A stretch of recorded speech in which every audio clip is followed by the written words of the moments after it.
Fala aí, meu amigo ligado no Toque Passa, chegando nesta terça-feira para falar de NFL, porque acabou a semana 12 e hoje eu vou listar aqui os 10 principais times dessa temporada, os 10 principais times do momento, né? E também os dois piores. Tem lista, é um mini power ranking que vai ser frequente aqui no Toque Passa todas as terças-feiras. Então fica ligado no canal, se inscreve aqui, clica no sininho aqui embaixo para ser notificado assim que sair um vídeo novo. Também vou falar do Monday Night Football, a vitória dos Steelers sobre o Indianapolis Colts. Quero saber a sua opinião, quero saber a sua opinião sobre a lista. Lista tem que ter polêmica, né? Então quero o seu comentário aqui embaixo. Já curte o canal. Se você puder colaborar, faça parte do nosso clube de membros. Temos lá um grupo no Telegram. Essa lista vai ser discussão, a gente fica discutindo aí o dia inteiro, discordando um do outro o tempo inteirinho. Então tem também sorteio, tá? Todo mês sorteio uma camisa da Fanatic Sport Nation, uma parceiraça aqui do canal. Aqui embaixo tem o link, camisetas maravilhosas com estampas criativas, tem cupom de desconto também, então conheça a Fanatic Sport Nation. E quando chegarmos em 100 membros, eu vou dar uma jersey, uma camisa oficial de um time da NFL. Então faça parte do nosso clube de membros. Vamos nessa, roda a vinheta. Eu queria ter feito um vídeo sobre Copa do Mundo, né? Antes de a gente entrar aqui no Monday Night Football, até pediram para mim lá no Twitter, eu queria falar um pouquinho, ia falar da segunda rodada, mas não deu certo, trabalhando demais aqui. Copa do Mundo é complicado para jornalista esportivo, tá?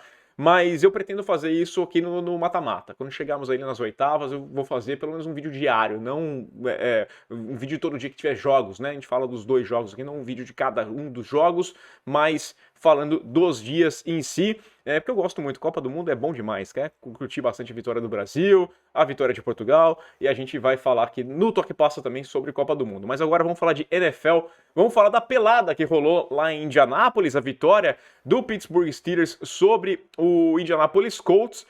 Um jogo em que, vamos lá, os dois times não deveriam esperar muita coisa nessa temporada mais, era um confronto que se passasse 1 da tarde ali pouca gente veria, mas foi o Monday Night Football e talvez o torcedor dos Colts tenha ido com a pior das situações possíveis, né? Tenha ido com esperança para o jogo. A gente sabe que a expectativa é a mãe da frustração, então o torcedor viu lá, pô, os Titans perderam, estão 7-4, a gente tá 4-6, quem sabe, não tem mais confronto direto, mas quem sabe dá uma tropeçada, a gente fica com 5-6, os caras bobeiam ali, e a gente consegue alguma coisa ainda, ou uma vaga de wildcard, né, por exemplo. Mas esquece, né? Um time que nasceu torto ali, vai morrer torto, não tenho o que dizer. Foi mal nascido esse Indianapolis Colts e segue desse jeito. A gente viu mais uma vez o Matt Ryan extremamente desconfortável no pocket, muito bem visto, né? O pessoal dos Steelers sabia que o Matt Ryan ia se sentir desconfortável e mandou a pressão, foi para cima o tempo inteiro, atrapalhou, incomodou o jogador ali o tempo inteiro e aí foram 3 sacks, né? Mais uma vez com 3 sacks, são 32 sacks sofridos pelo Matt Ryan em 10 partidas na temporada. Ele não funciona sob pressão e mais uma vez foi esse o roteiro. Teve um momento no jogo, a gente esperava isso também, né? Que ia ter um momento em que os dois times iam estar lutando para ver quem perdia, para quem fazia mais besteira. E ele especificamente ficou ali muito claro no terceiro quarto, o placar de 16-10 para a equipe dos Steelers.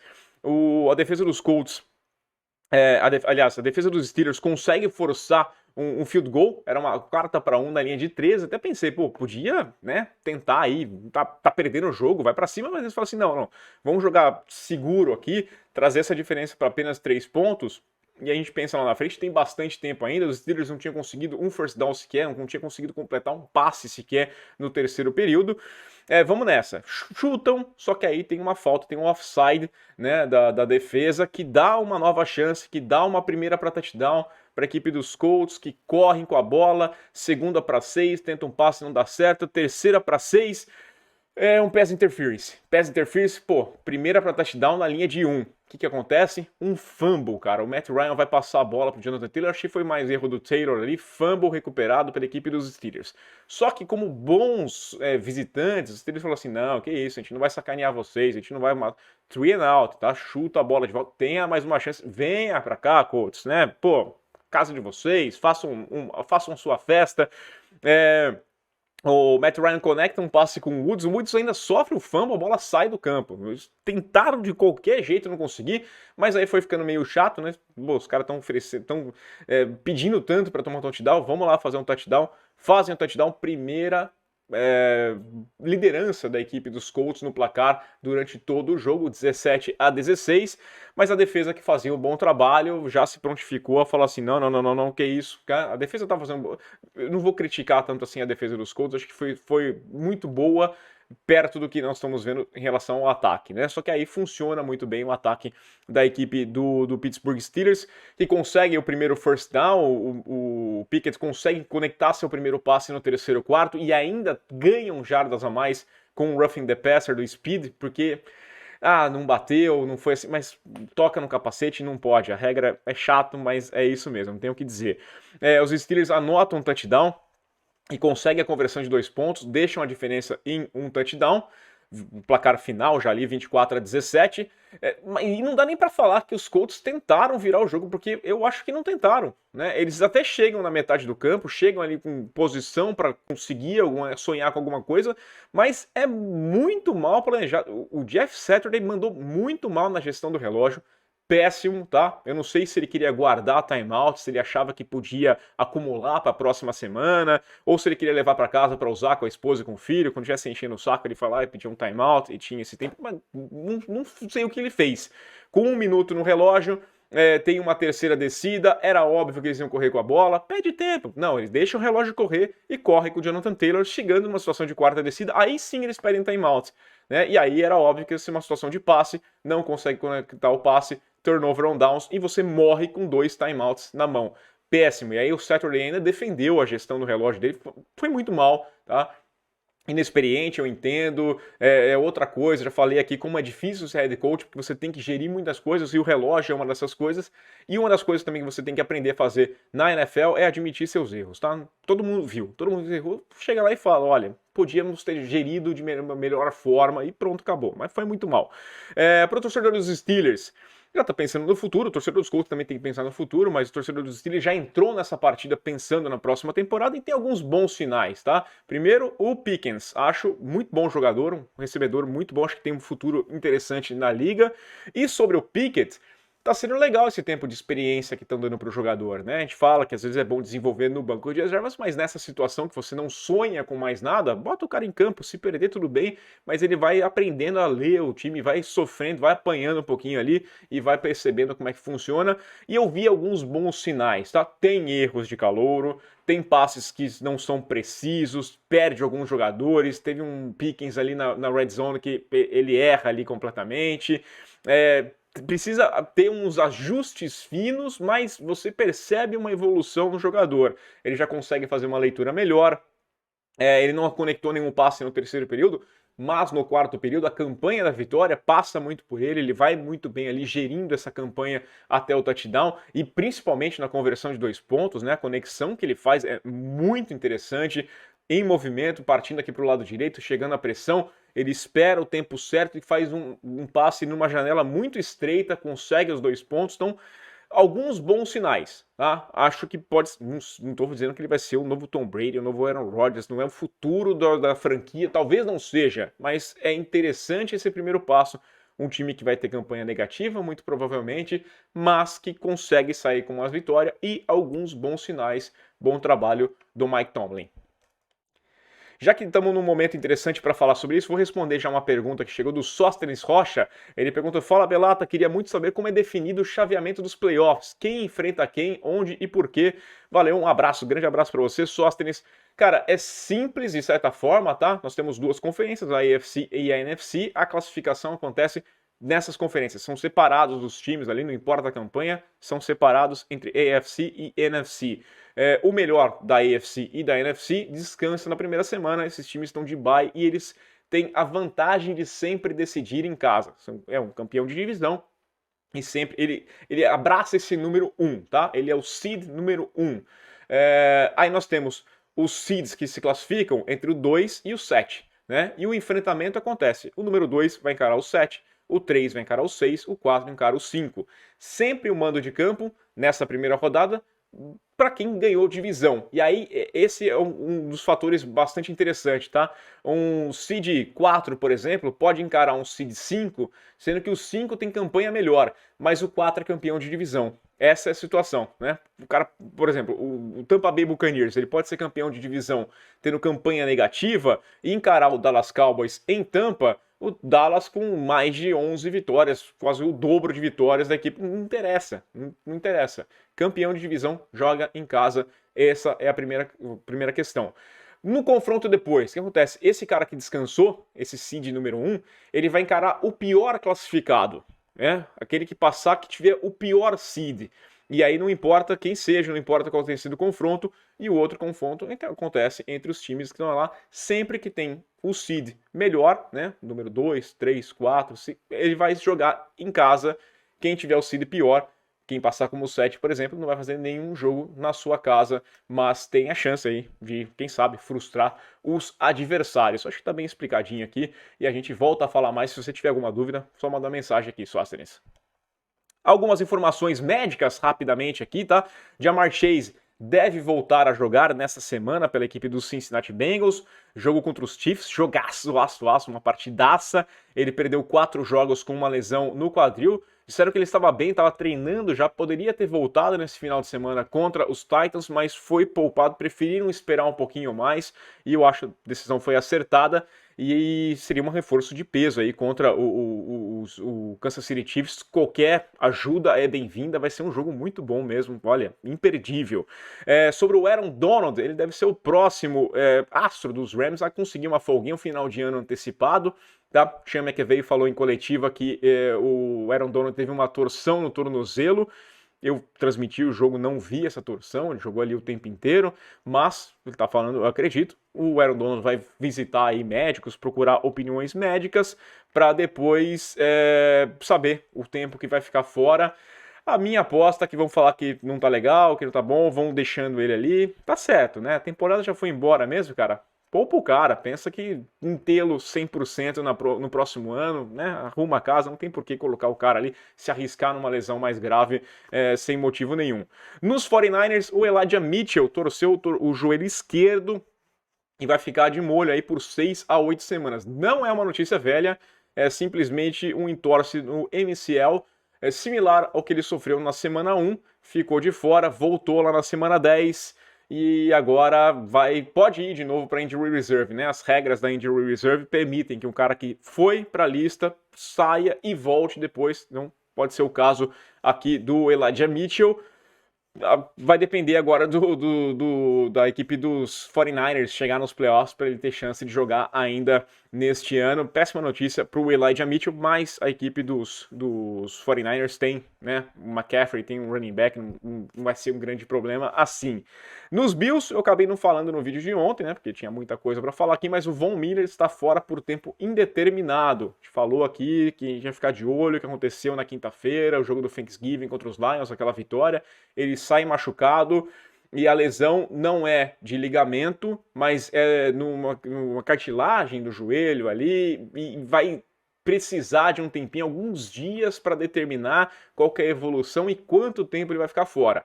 É preocupante, é um jogador importante dentro e fora de campo. O Von Miller já está fora dessa partida de quinta-feira, tem o Thursday Night Football, né? Mais uma vez a equipe dos Bills jogando na quinta-feira contra o New England Patriots, visitando os Patriots em New England. É um jogo muito importante na AFC, não só por questão da vitória, mas por ser uma vitória dentro da conferência. Precisa vencer a equipe dos Bills, não vai ser um jogo fácil e não vai contar com o Von Miller aí para essa partida. E agora vou inaugurar aqui meu mini Power Ranking, já disse para vocês, tá? Semanalmente, todas as terças-feiras, vou falar dos 2 piores times e meu top 10. Meus 10 melhores é lista. Você tem sua opinião, eu tenho minha opinião, vai ser essa discussão aqui o tempo inteiro, mas é legal, acho que vale a pena discutir nesse momento, nessa reta final da temporada. Vou começar com os 2 piores. Para mim o pior time da NFL neste momento é o Houston Texans, uma bagunça, uma confusão, mais uma vez o time lá embaixo mesmo, é uma reconstrução. Vi alguns pontos positivos, alguns pontos muito negativos, e o time tá bem perdido. Basicamente, você vai enfrentar ele, você joga, né? É uma bye week. A equipe dos Dolphins mostrou isso aqui. Pessoas jogar só meio meio jogo e já fez 30-0 e depois pode descansar todo mundo no segundo tempo. E o segundo pior time é o Denver Broncos, tá? Eu gosto cada vez menos desse time do Denver Broncos. A gente pode discutir aqui se é só o Russell Wilson, se é o Hackett, se o Russell Wilson está destruindo o Hackett, se o Hackett está destruindo o Russell Wilson, mas o conjunto é péssimo. O Houston é um time pior, mas o Denver Broncos é mais decepcionante. A gente esperava muito mais, né? Não esperava nada da equipe do Houston Texans. Se esperava, né? Meus parabéns. Sobre o top 10, agora vamos falar dos melhores aqui. E eu senti muita dificuldade em eleger esse 10º time. É incrível, né? Eu acho que o 10º, a gente chega num momento ali já que é uma briga muito de time medião. São muitos times que conseguem te encantar e ao mesmo tempo te decepcionar. Eu poderia colocar aqui o New York Giants, que estou sentindo numa curva de queda, mas tem seus valores ainda, tem suas qualidades. O Washington Commanders, que está numa ascendente aqui, mas o Taylor Heinicke é um quarterback para eu confiar, para eu botar num top 10 ainda, não acho justo. Poderia colocar os Jets, né? Jogavam bem, faltava o quarterback. Mike White entrou muito bem, pode ter sido o melhor jogador ofensivo da AFC nessa última semana. Tem gente até se emocionando aqui, né? Eu vi o Sherman falando lá que é o franchise quarterback, que pode ser. Não acho, tá? Mike White já teve o seu espaço no ano passado e depois começou bem, depois entregou a paçoca. Eu acho que foi muito mais um jogo contra os Bears, com pouco material para se analisar sobre o Mike White, né? Então você tem esse fator surpresa, pode ser um fator mais ou menos o Bailey Zappi, né? Na hora que manjarem o que ele faz, não vou me emocionar e falar que o Mike White é o quarterback da franquia. Aliás, tem esse ponto também, né? Tem gente que dá esse emocionado, talvez trouxesse mais audiência pro canal, mas eu não gosto de fazer isso. Eu não vou jogar o cara lá em cima, eu prefiro com mais calma. Eu não vou abraçar erro, se eu errei aqui eu vou admitir, vou falar, mas também não vou ficar exaltando o cara por um jogo só e falar que esse cara aqui é o futuro da franquia. Muita calma nessa hora. Então, nessa mediocridade toda, eu ainda vou colocar o Baltimore Ravens, tá? Em 10º lugar. Eu acho que é ruim ver esse time perder de novo ali, assim, da forma que perde. São placares, né, você perde vantagem no segundo tempo, você comete muitos erros, mas olhando os adversários, eu ainda confio mais nesse grupo, eu ainda vejo mais qualidade nesse grupo, então coloco em 10º lugar, mas por muito pouco, né? O torcedor do Baltimore Ravens não tem que ficar contente em ver ele num top 10, porque ele pertence muito mais fora desse top 10 do que dentro dele propriamente, né? Mais incompetência dos outros do que sua própria competência. E no lugar eu vou colocar a equipe do Tennessee Titans, gosto bastante, venho elogiando cada vez mais os Titans, falando, mas essa derrota para a equipe dos Bengals me deixou um pouco preocupado, a pouca produtividade no segundo tempo, já falei aqui bastante no vídeo de ontem sobre as críticas que eu tenho em relação ao que a gente viu no final de semana. É um time forte, mas falta ali um quarterback, né? E talvez não seja tão competitivo, né? Contra esses times maiores, talvez falte alguma coisa a mais. Em 8º lugar, Minnesota Vikings. Era um time que estava ali brigando, sonhando em ser o primeiro lugar desse ranking. Toma aquela chacoalhada do Dallas Cowboys, que foi humilhante, foi problemática, mostrou ali algumas críticas que a gente tanto batia na equipe dos Vikings. Venceu o New England Patriots, para mim não convenceu. Pegou um time dos Patriots com problemas, com um ataque que não funcionava e o ataque funcionou. Então mostra que a sua defesa tem ali suas dificuldades, mas é capaz de sair com a vitória ainda. Então um 8º lugar acho que está muito bem colocado, tem uma campanha boa, pode pensar nos playoffs, até porque a divisão já foi, né? A divisão já está em suas mãos. Em 7º lugar, os Cincinnati Bengals. E esse time para mim tem uma ascendente ali, ó, tem uma tá um crescimento muito legal. Tô gostando cada vez mais de ver a equipe do Cincinnati Bengals, a defesa se ajustando, o ataque funcionando bem, grupo de recebedores, a linha dando proteção para o Burrow cada vez mais parecido com o Burrow do ano passado, então é um time que vem crescendo na hora certa. Começou mal, começou com alguns tropeços ali, eu tenho desconfiança ainda sobre o coaching staff, né? Tenho algumas dúvidas sobre o Zac Taylor e tudo mais, mas é um time que vem jogando bem, tá numa crescente. Acredito que pode chegar longe os Cincinnati Bengals. Em 6º lugar, vou colocar a equipe do San Francisco 49ers, que talvez seja a equipe que mais me agrade, que eu veja um maior teto, talvez seja o melhor potencial de time na liga, mas não gostei do que eu vi no final de semana. uma vitória extremamente burocrática contra uma equipe que está aí totalmente despedaçada como a equipe do Saints. Então tem esses altos e baixos ainda nos 49ers, gosto muito. Vejo um baita de um potencial, mas tenho as suas reticências, ainda não desenvolveu aquilo que pode. Em quinto lugar, eu vou colocar o Buffalo Bills, que foi meu líder o tempo todo, mas eu não acho nem justo pensar em colocar ele à frente dos rivais, do Miami Dolphins. Não acho justo, não tem cabimento, né? Vem cometendo alguns erros, não passa aquela confiança toda, então eu vou colocar aqui na quinta posição, como até com uma confiança. Eu vejo um potencial nesse time. Não vem jogando tão bem assim nas últimas semanas, talvez seja pior que o San Francisco 49ers, mas é um time mais pronto, né? Potencial, os 49ers acho que estão acima até do que os Bills estão entregando atualmente, mas né, ainda assim é um time bem forte. O Dallas Cowboys na quarta posição, por mais que eu tenha a minha reticência com o Mike McCarthy, acho que o Mike McCarthy é uma bomba ambulante, né? Sempre brinca aqui que é a bunda de nenê, a gente nunca sabe quando a merda vai em algum momento vai sair alguma coisa do Mike McCarthy, vai anotando aqui, tá? Mas é um time forte, é um time legal, com um ataque muito bom, a defesa é excepcional, já era o ano passado com bom trabalho do Dan Quinn. Vamos ver como é que esse time vai se portar nos playoffs. Mas é um time forte, gosto muito do Dallas Cowboys. Em terceiro lugar, vou colocar o Miami Dolphins. Gosto desses Dolphins, hein? Tudo bem, venceu ninguém, né? Os Colts, os Texans aqui já falei, é um time que é fraquíssimo, mas tem um time legal, quero ver como vai lidar agora, se perder de fato o Armstead, né? Com a pressão caindo mais em cima do Tua, já cedeu muito sacks, cedeu muito mais pressão do que deveria contra os Texans, mas é um time que eu gosto de ver. Tem muitas peças interessantes, vou colocar o Miami Dolphins na terceira posição. Aí a briga é boa, cara, primeiro e segundo, tá? Eu tenho que falar desses dois ao mesmo tempo, não tem como, né? Aqui você não vai entregar muito bem quem que é o primeiro, por mais que eu já tenha entregado quem é o primeiro. Vou colocar a equipe do Philadelphia Eagles, muita gente coloca a equipe do Kansas City Chiefs na primeira posição, mas eu acho injusto, tá? Eu acho que a gente...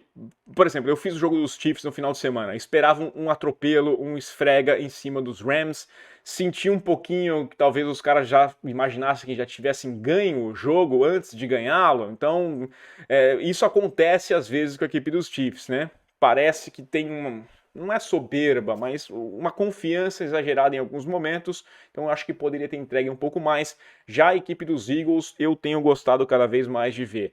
Ah, mas encarou a defesa dos Packers que deixou até eu correr. Sim, foi o caso, mas eles pegaram uma defesa que deixava correr e eles correram com a bola.